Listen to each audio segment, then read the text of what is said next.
భారతదేశం మీదన చైనా ఒక ఫిర్యాదు చేసింది. ఎవరికి? ఐక్యరాజ్య సమితికి కాదు, వరల్డ్ ట్రేడ్ ఆర్గనైజేషన్‌కి. ఎందుకు? దీనికి సంబంధించిన ఒక కథనం చూద్దాం. చాడా శాస్త్రి గారికి సంబంధించిన కథనం. ప్రపంచాన్ని కరోనా చుట్టుముట్టిన కాలంలో ఆర్థిక కార్యకలాపాలు స్తంభించిపోయాయి.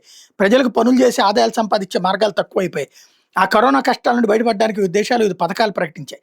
ఎక్కువ దేశాలు ప్రజలకు నేరుగా డబ్బులు ఇవ్వగా, మన దేశం కొద్ది మొత్తాల్లో డబ్బులు ఇచ్చి ఉచితంగా రేషన్ సరుకులు ఇచ్చింది. అయితే ఈ చర్యలు తాత్కాలిక ఉపశమనం కలిగజేస్తాయి. కానీ దీర్ఘకాలంలో కోవిడ్ తగ్గాక ఉద్యోగావకాశాలు పెంచే పరిశ్రమలు వంటివి రావాలని చెప్పి భారత ఉత్పత్తి రంగాన్ని పెంచే ఉద్దేశంతో పిఎల్ఐ స్కీమ్ అని ప్రవేశపెట్టింది. దీని ద్వారా కొత్తగా పెట్టిన పరిశ్రమలకు సబ్సిడీలు, ప్రోత్సాహకాలు ఇస్తారు. పిఎల్ఐ అంటే ప్రొడక్షన్ లింక్డ్ ఇన్సెంటివ్ పథకం. అంటే ఆర్థిక వ్యవస్థలో మేక్ ఇన్ ఇండియా లక్ష్యాన్ని సాకారం చేస్తూ దేశీయ ఉత్పాదన పెంచి విదేశీ దిగుమతుల మీద ఆధారపడడాన్ని తగ్గిస్తోంది.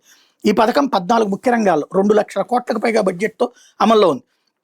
ప్రజలకు డైరెక్ట్గా డబ్బులు పంచకుండా ఇటువంటి స్కీములు పెట్టినందుకు మోడీ ప్రభుత్వం ఆర్థికవేత్తలను విమర్శలు ఎదుర్కొంది. కానీ ఒక 3 సంవత్సరాల్లోనే అదే ఆర్థికవేత్తలు మోడీ ప్రభుత్వం తీసుకున్న చర్యలే సత్ఫలితాలు ఇచ్చి భారత ఆర్థిక వ్యవస్థ ద్రవ్యోల్బణం బారిన పడకుండా కాపాడి ఉత్పత్తి రంగాన్ని పెంచి దేశ ఆర్థిక అభివృద్ధికి దోహదం చేశాయని చెప్పి ప్రజలకు నేరుగా డబ్బులు పంపిణీ చేసిన దేశాల్లో ద్రవ్యోల్బణం బాగా పెరిగి ఇంకా ఆర్థిక వ్యవస్థలు కోవిడ్ దెబ్బ నుంచి కోలుకోలేదని చెప్పారు. ఇదిలా ఉంచితే మోడీ ప్రభుత్వం ప్రవేశపెట్టినటువంటి ఈ పిఎల్ఐ ప్రోత్సాహక స్కీమ్ వల్ల దేశంలో దానికి సంబంధించిన రంగాల్లో ఉత్పత్తి పుంజుకోవడం మొదలై దిగుమతులు తగ్గడం ప్రారంభమైంది. ఈ పిఎల్ఐ స్కీమ్ విజయం ఏంటో మనకు తెలియలేదు, కానీ దీని సెగ చైనాకి తగిలింది. ఎంతలాగా అంటే భారత్ పిఎల్ఐ స్కీమ్ ద్వారా సబ్సిడీలు, ప్రోత్సాహకాలు ఇస్తూ దేశీయ పరిశ్రమలు ప్రోత్సహిస్తూ మా ఎగుమతులకు నష్టం కలిగజేస్తోందని చైనా వరల్డ్ ట్రేడ్ ఆర్గనైజేషన్కి ఫిర్యాదు చేసింది. ఈ ఫిర్యాదు ఆధారంగా ఆటోమొబైల్, ఎలక్ట్రికల్ వెహికల్స్, ఈవీ, బ్యాటరీలు మరియు ఆటో కాంపోనెంట్స్ సంబంధించిన రంగాలపై ఫిర్యాదు చేసింది. చైనా ప్రకారం ఈ పథకాలు WTO నియామకాలను ఉల్లంఘిస్తున్నాయని, ఎందుకంటే భారతదేశం దేశీయ ఉత్పాదనకు మాత్రమే ప్రోత్సాహకాలు 4 to 6% ఆదాయ వృద్ధి మీద ఇస్తూ విదేశీ దిగుమతులకు వివక్ష చూపుతోందంటూ చైనా తన ఫిర్యాదులు ఆరోపించింది.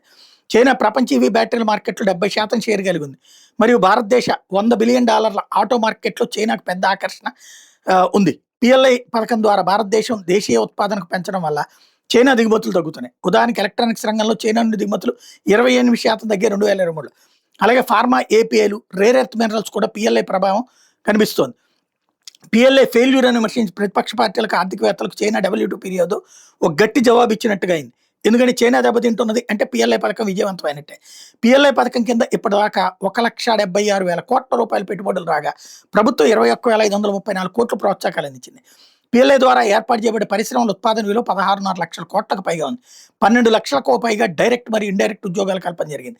పిఎల్ఐ పథకం ద్వారా చైనా దిగుమతులు కనీసం 10% తగ్గిన జీడీపీ $6 బిలియన్ జోడవుతుందని ఆర్థిక నిపుణుల అంచనా. పిఎల్ఐ పథకం అన్ని రంగాల్లో సమానంగా విజయం సాధించలేదు, కానీ కొన్ని రంగాల్లో అద్భుత ఫలితాలు ఇచ్చింది. ఇక్కడ కొన్ని ముఖ్యమైనవి: ఎలక్ట్రానిక్స్, మొబైల్ ఫోన్లు పథకం ఫ్లాగ్షిప్ విజయం. అలాగే 21లో 2.13 లక్షల కోట్ల నుంచి ఇప్పుడు 25కి వచ్చేటికి 5.25 లక్షల కోట్లకు ఉత్పాదన 146% పెరిగింది. ఎగుమతులు 1,00,000 కోట్లు దాటింది. అలాగే టెలికాం రంగంలో 60% దిగుమతులు తగ్గాయి. ఫార్మాస్యూటికల్స్లో 22లో 1,930 కోట్ల దిగుమతులు నుంచి 25లో 2,280 కోట్ల సర్ప్లస్కి మారింది. ఎగుమతులు 1,70,000 కోట్ల నుంచి దేశీయ ఉత్పత్తి 83.7%. చైనా, ఏపీఎల్ పైన ఆధారం బాగా తగ్గింది. పెన్సిలిన్, జీ వంటి బల్క్ డ్రగ్స్ ఆధునీకరణ జరిగింది.